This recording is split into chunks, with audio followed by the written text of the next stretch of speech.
my good people? It is August 24th. It is the deadline, or the deadline is approximately in about 3.5 hours to submit your ACBA videos. I have spent most of the day looking at everyone's videos and just seeing the amazing work that people are putting in. Man, I'm real happy that so many people participated. In the meantime, I submitted my video, and most of my action figures are packed away as I'm moving within the month. I was originally not intending to do any dials, but my equipment is still out. I got hit up by a couple different people who were interested in getting a commission dial that were serious enough, and here we are. So the first one is this Alleyway dial, which, you know, isn't groundbreaking. I've done similar stuff like this before. One of my favorite type of dioramas to make. So I have everything out ready that I'm going to need to create the fence, which I'll be putting right here. And I also am trying a new technique. Usually with the door, I use this technique, which is pretty much cutting out the entire piece, pushing it back deep into the wall, and then kind of just using the hot glue gun and putting it into place. And that's just kind of been how I've always done it. And I usually do that with the door, but I'm gonna try something new. I just have some thin balsa wood, and then every time you buy a door, the doors that I get anyway, they always come with an extra frame. So I'm just gonna glue the frame onto the door, cut this out, and then I'm just gonna glue that piece onto here as the, you know, that fake door. So I'm trying that technique out. I'm gonna work on the fence. This diorama is approximately 19 inches long, but 18 inches on the inside, and it is approximately, let me grab out the ruler, 11 inches deep. 11 inches deep, but with the extra space here, you get an additional 2 inches. So altogether, it is 14 inches. I think that the math is correct. So yeah, just wanted to show this one. I'm actually working on 2 at the same time. And I originally was going to give you 2 for the price of 1, but I don't charge you anyway. So I'm just going to do 2 separate videos. The other one's going to be a little bit different, but I'm working on 2 at the same time, and I'll just go through the progress separately. So yep, so 19, well, I keep messing up when I say 19 inches. 19 inches across, but 18 inches across on the inside because of the inch thick wall. 11 inches deep, 12 inches tall. That'll be a fence that can be removable. I'm going to have it so he can put it on or just take it off, and do a little more work on the floor. I'm going to put not an actual manhole cover, but draw in one, you know, carve one in, and that's where we're at, y'all. And so wanted to show you guys this before we progress. Hi, my peoples. Peace. All right, so we are progressing along. I have laid out pretty much the final paint job on the brick, which usually takes me 2 coats. I've mentioned this before. I use this paint called My Studio, and it's actually called Brick Red, but it's a very cheap paint, and it's a thin paint, but I like it because I have to give it 2 coats, and I love the effect it has. You know, once that second coat goes on, I like the look of it. So at some point when I first started creating these bricks, I had a custom red that I would use, or I would customize and mix it up, and you know, whatever, you know, just kept adding a little red, a little black, until I got that mix that I was looking for. I've been using this same you know, brand now for quite some time, and I'm real happy with it. Like 59 cents of you know, those little bottles or whatever. So yep, the brick is all laid out. I'm gonna do a little more with the gray, some highlights. This is left blank, as that's where I'm placing the door. The fence, chain link fence, is all set to go. I still have to work on the manhole cover, some details, some, you know, some junk and whatnot. On the floor, I gotta finish painting this in a metallic silver, and then I have to add some piping, as well as a electricity box deal here, and I may do a poster or something, or ripped up type advertisement or something like that. So yeah, this is where I'm at, progressing along.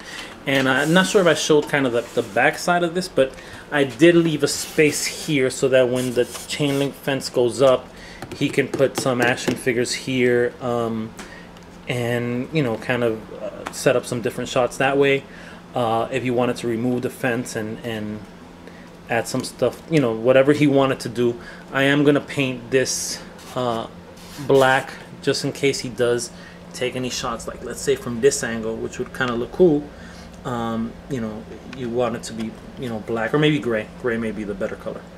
All right, so that's where I am at right now.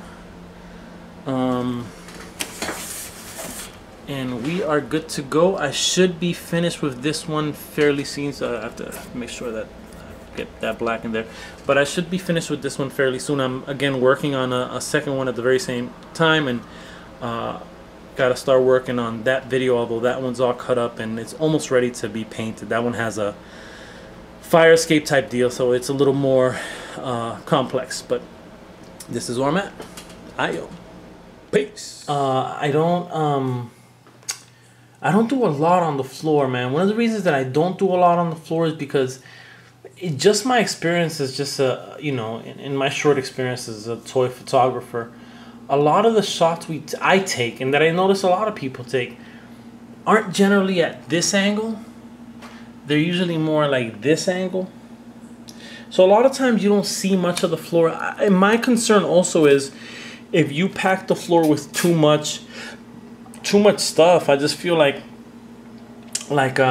you limit where the figures can stand. I mean, you don't want to make it so that if you wanted the figures to stand here, but I had put in some of this gunk here, and I mean, you have to change your shot. You got to put the figure here, but then you wanted this guy there. It's just, you know, so what I try to do is leave a lot of flat surfaces, and that allows for posing and for feet to be flat on the ground. You know, and it's just something that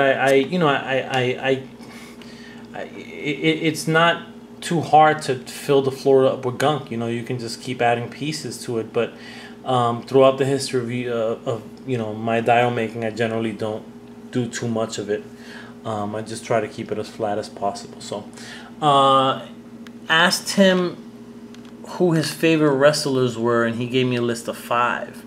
And on that list, 2 of them were The Ultimate Warrior and Macho Man, so Randy Savage. So since they had passed away pretty recently, I was able to pull up this WrestleMania 7 promo poster online, and I thought it was a good idea to use these guys, and I hope that he appreciates that. I think he will.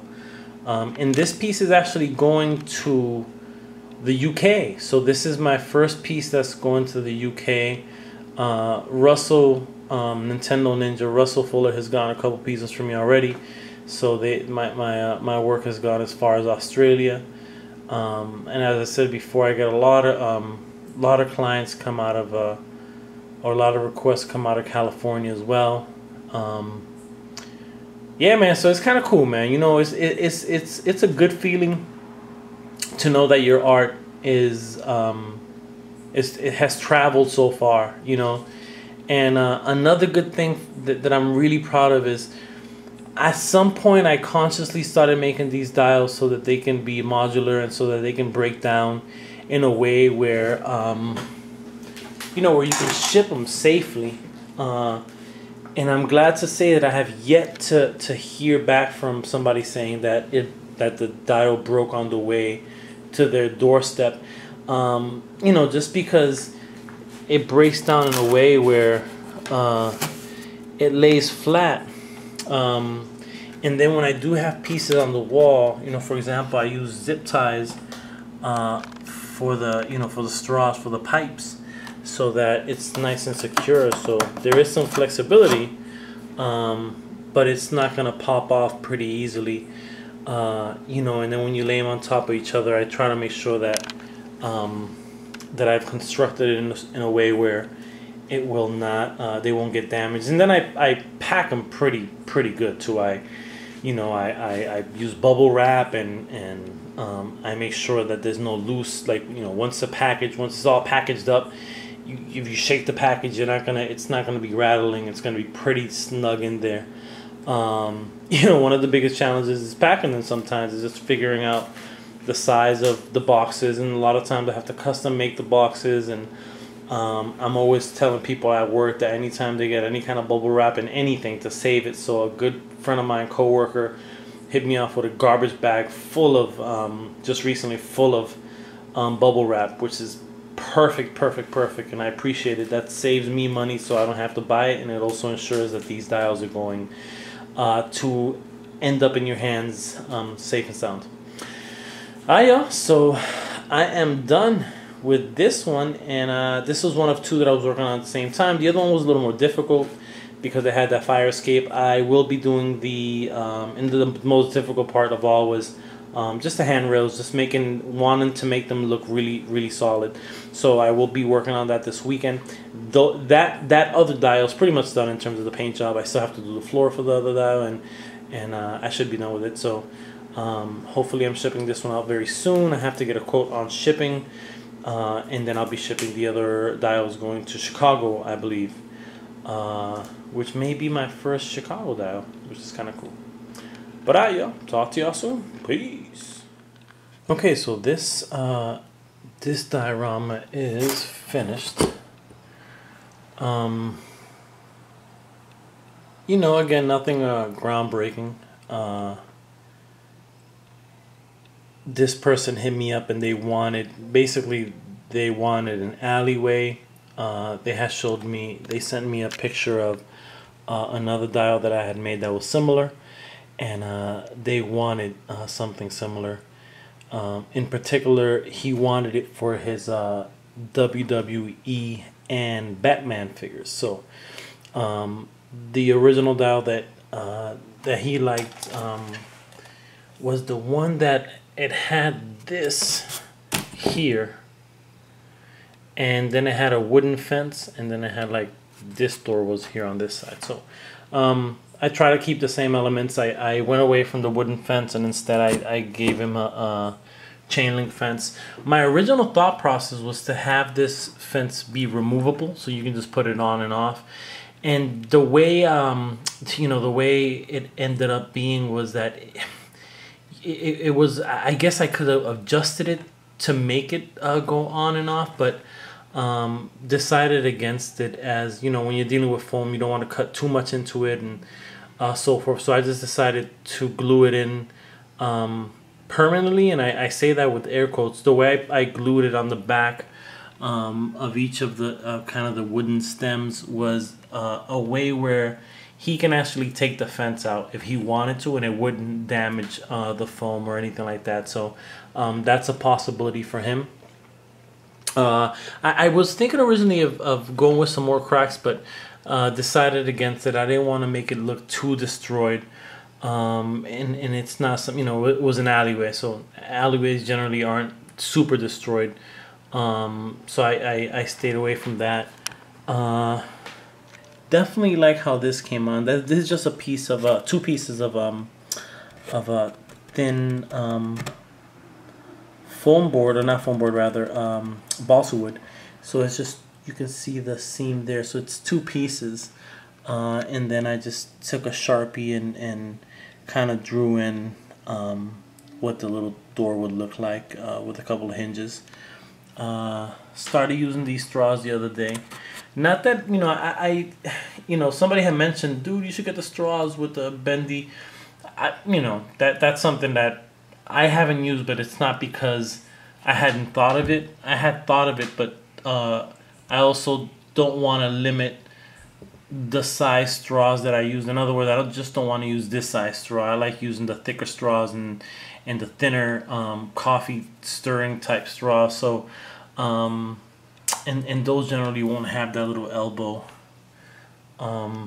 So yeah, so I finally got, I got a bunch of straws. I think it was like 200 or something like that for 50 cents at IKEA, which was cool. So again, sanded them down and then spray painted them with that hammered Rust-Oleum. that I use a lot. Gave it the airbrushing feel, or airbrush it to give it that dirty alleyway feel. Threw in some of the moss growing some of the areas, and also just some permanent gunk. And this was just before I painted it in black. I used just tacky glue, and then I put some sawdust that I had grabbed from Home Depot not too long ago, and I still have some left, so I just threw some sawdust there and then painted everything in black, and came with like a brown type of dry brush for it, just to make it look like some gunk. Generally, I don't